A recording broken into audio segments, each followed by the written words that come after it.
నిజంగా తన స్కామును కప్పిపుచ్చుకునేదానికి సింధు లాంటి వాళ్ళను ఎలా ఉపయోగించుకుంటాడు అబ్బా కొడుకులు అని చెప్పడానికి నిదర్శనం ఇది. సింధు లాంటి వాళ్ళకి ఇవ్వడానికే టీచర్ రిక్రూట్మెంట్లో స్పోర్ట్స్ కోటాకు ఈ కొత్త జీవోలు ఇచ్చామని చెప్తా ఉన్న ఈ చంద్రబాబు, లోకేష్, నేను ఇద్దరినీ అడుగుతా ఉన్నా. సింధు లాంటి వాళ్లకు ఇవ్వడానికే టీచర్ రిక్రూట్మెంట్లో స్పోర్ట్స్ కోటాకు ఈ కొత్త జీవోలు ఇచ్చామని చెప్తున్న ఈ చంద్రబాబు, లోకేష్ ఇద్దరిని కూడా నేను మళ్ళీ అడుగుతా ఉన్నా. మరి అలాంటప్పుడు ఈ జీవోలన్నీ మళ్ళీ వెనక్కి ఎందుకు తీసుకున్నారయ్యా అని రిక్రూట్మెంట్ అయిపోయిన తర్వాత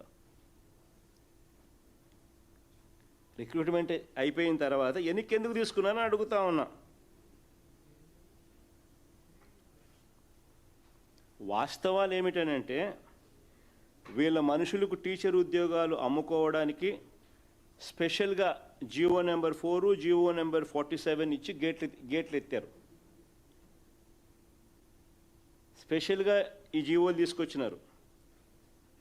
వీళ్ళ మనుషులకు టీచర్ ఉద్యోగాలు అమ్ముకోవడానికి జీవో నెంబర్ 4, జీవో నెంబర్ 47 ఇచ్చి గేట్లు ఎత్తారు. జీవో నెంబర్ 4, జీవో నెంబర్ 47 చూస్తే Andhra Pradesh in direct recruitment without the requirement of competitive exams across government departments, without the requirement of competitive exams. GO number 4 dated 19/4/2025. GO number 47 dated 19/4/2025. Without the requirement of competitive exams across government departments. అంటే గేట్లు ఎత్తారు. వాళ్ళ మనుషులకు teacher ఉద్యోగాలు అమ్ముకోవడానికి స్పెషల్గా GO number 4, GO number 47 ఇచ్చి గేట్లు ఎత్తినారు. ఎత్తిన తర్వాత పని పూర్తి చేసిన తర్వాత 372 మందికి ఉద్యోగాలు ఇచ్చుకున్న తర్వాత జీవో నెంబర్ 23, జీవో నెంబర్ 56 ఇచ్చి మళ్ళీ గేట్లు మూసేశారు. జీవో నెంబర్ 23, జీవో నెంబర్ 56 ఈ రెండు కూడా తీసి ఈ రెండు ఇచ్చి మళ్ళీ గేట్లు మూసేసినారు. ఈ రెండిట్లో ఏమని రాసినారు చూడు, amendments.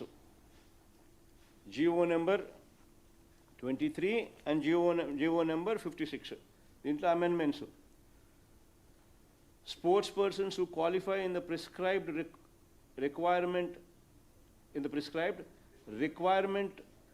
recruitment examinations conducted by the recruiting agencies who qualify అని మళ్ళీ తీసుకొచ్చినారు. ఇంతకుముందు ఎగ్జామ్స్తో సంబంధం లేదన్నారు, ఇప్పుడు మళ్ళీ క్వాలిఫై అయితేనే అని మళ్ళీ తీసుకొచ్చి మార్పులు చేసినారు. Amendment without the requirement of competitive ఎగ్జామినేషన్స్ను నెసెసరీ అమెండ్మెంట్ తీసుకొని వచ్చి దాంట్లో ఏమని రాసినారు, prescribed recruitment, qualify in the prescribed recruitment examination conducted by the recruiting agencies and national amendment.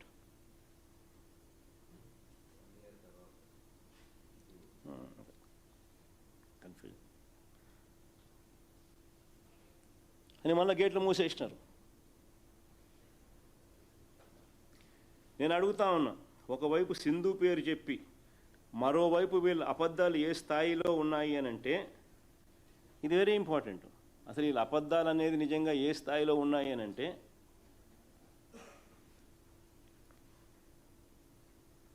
ఆర్చరీలో national championship సాధించిన ఎస్టీ క్యాండిడేట్, ఆర్చరీలో నేషనల్ ఛాంపియన్షిప్ సాధించిన ఎస్టీ క్యాండిడేట్ దుర్గయ్య, ఈయన call letter ఇచ్చినారు. పంపిన తర్వాత కూడా ఈయన పోస్ట్ ఇవ్వాల.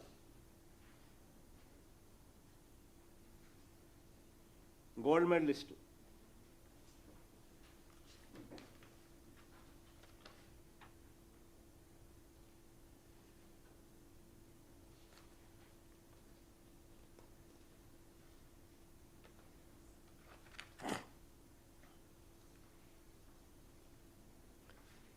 దుర్గయ్య ఆర్చరీలో గోల్డ్ మెడలిస్ట్. నేషనల్ ఛాంపియన్షిప్ సాధించిన ఎస్టీ క్యాండిడేట్ దుర్గయ్య కూడా కాల్ లెటర్ వచ్చింది. కాల్ లెటర్ కూడా చూపించి ఆయనకు వచ్చి కాల్ లెటర్ కూడా gold medalist 32nd national games 2000 ఎన్నికి 32nd national games 2002 Hyderabad and Visakhapatnam 13 to 22 December 2002 Durgaiah gold medalist archery. ఆయనకు వచ్చిన కాల్ లెటర్ చూపించమా. ఆయనకు ఇచ్చిన కాల్ లెటర్ 1:1 నిష్పత్తిలో కాల్ లెటర్ పిలిచినారు. ఉద్యోగం రాలా. ST candidate Durgaiah.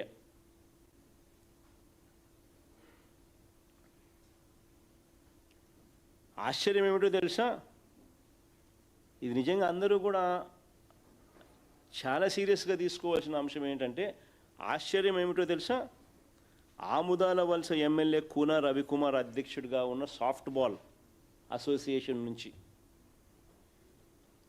ఇలా MLA, Telugu Desam party MLA soft ball అధ్యక్షుడిగా ఉన్నాడు. సాఫ్ట్ బాల్ అసోసియేషన్ అధ్యక్షుడిగా ఉన్నాడు. అలాగే తన తోడల్లుడు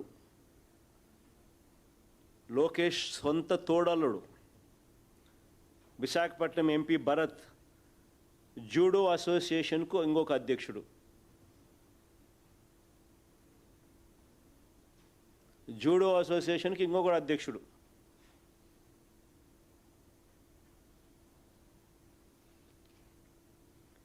వీళ్ళు ఇచ్చే పార్టిసిపేషన్ సర్టిఫికెట్స్ ఆధారంగా,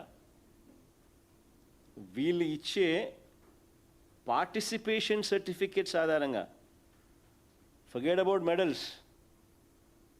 మెడల్స్ గురించి మాట్లాడడంలా, కేవలం పార్టిసిపేషన్ సర్టిఫికెట్స్ ఆధారంగా, అది కూడా వీళ్ళు ఇస్తారు,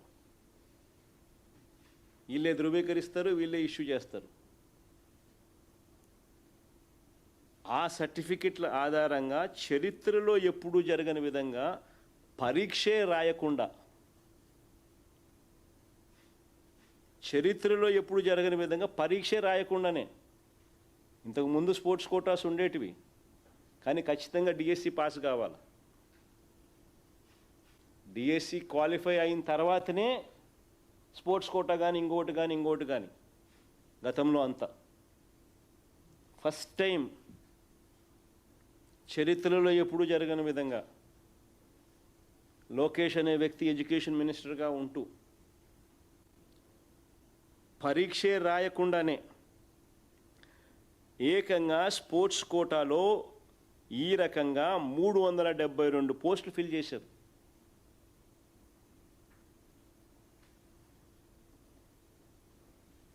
కేవలం పార్టిసిపేషన్ సర్టిఫికెట్ల ఆధారంగా. మళ్ళా చెప్తాను, ఫర్గెట్ అబౌట్ మెడల్స్.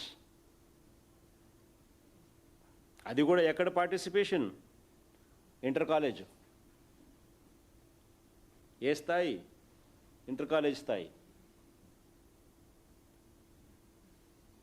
కాలేజీల మధ్య పార్టిసిపేట్ చాలంట. ఇచ్చే సర్టిఫికెట్లు మళ్ళీ ఇల్లే.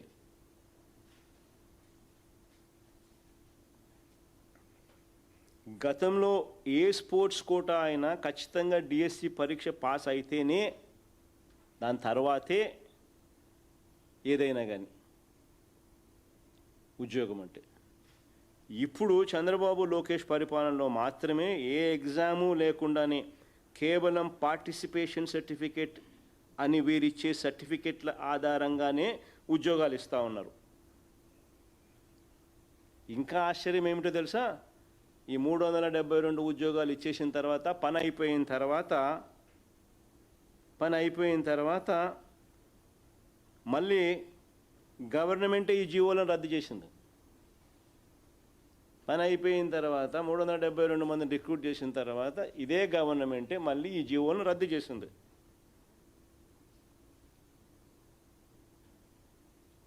రద్దు చేసి ఇక మీదట క్వాలిఫై అయితేనే అని చెప్పి మన పాత పద్ధతిలోకి వచ్చినారు.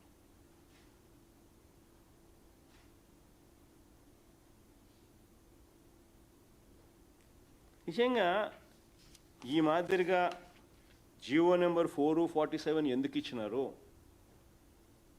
పని అయిపోయిన తర్వాత మళ్ళీ జీవో నెంబర్ 23 and 56 ఎందుకు ఇచ్చినారు? దీని మీద సిబిఐ ఎంక్వైరీ జరగాల్సిన అవసరం ఉందా లేదా?